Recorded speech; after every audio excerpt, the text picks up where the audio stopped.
森のボート。短大を卒業したばかりの仲良し三人娘。列車に乗り、バスに揺られ、旅館に泊まり、そこから歩いて山奥までやってきた。やっぱり空気がうまいね。さっきのしみるも美味しかった。もう最高。元気いっぱいである。でも、なんか出てきそうね。あ、そやつ弁盤だ。まさか。賑やかに山道を登っていく。一本道は大きな森を左右に分けていた。ちょっと待ってよ。一人が山道を外れ、森に入っていく。あ、またおしっこだな。私もする。しょうがないな。それじゃあ私も。で、三人とも森の茂みに分け入った。そこで偶然、それを見つけたのだ。青く塗装された小型ボート。船底を上にしてひっくり返っていた。わあ、不思議。どうしてこんなところにあるの？きっと誰かが捨てたんだよ。誰が？私にわかるわけないじゃん。廃品とは思えなかった。どこも傷んでないように見える。木漏れ日を反射して、まるで新品のよう。わあ、揺れる。一人がボートの龍骨の上に乗った。向こうになんか見えるよ。それは鏡のように光る水面なのだった。こうして偶然に池が見つかった。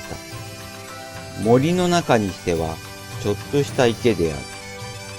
コンパスで線を引いたように丸い。水は澄んでいるが、水草が茂っているため、ほとんど池の底は見えない。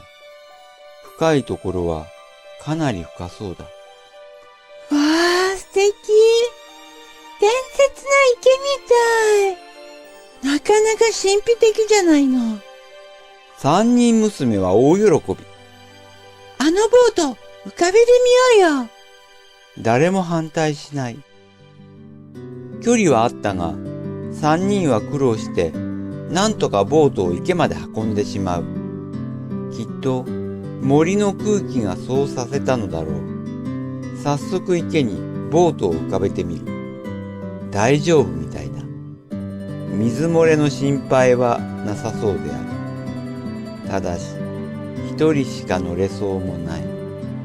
私が乗ってみる。最初にボートを発見した娘だ。オールがないので、適当な木の枝を竿代わりにしてボートに乗り込んだ。ちょっと怖いな。気をつけてね。無理しないでよ。どうやら沈没する気配はない。竿の端を岸の一人に握ってもらい、そのまま少しだけ岸から離れてみた。やったー。よし、次は私よ。私。次に乗った娘は、竿で池の底を押し、もっと岸から離れてみせた。へへへ、楽しいな。早く早く、次は私が乗るんだから。最後は池を最初に発見した娘。思い切って池の真ん中まで進んでいった。油断して竿を手放してしまった。何してるの？早く拾うのよ。岸に残る二人が騒ぐ。ボートの娘が慌てて竿に手を伸ばした。ところが、竿は水中に沈んでしまい、水草に隠れたまま浮かんでこない。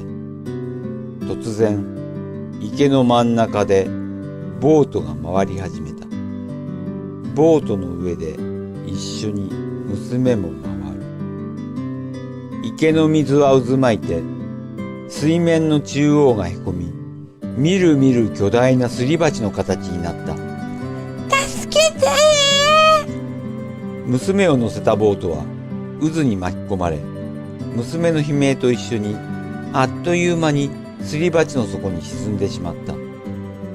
そのまま池の水は急速に減っていった。渦巻きの底はそのまま池の底になった。まるで隕石が落ちたクレーターみたい。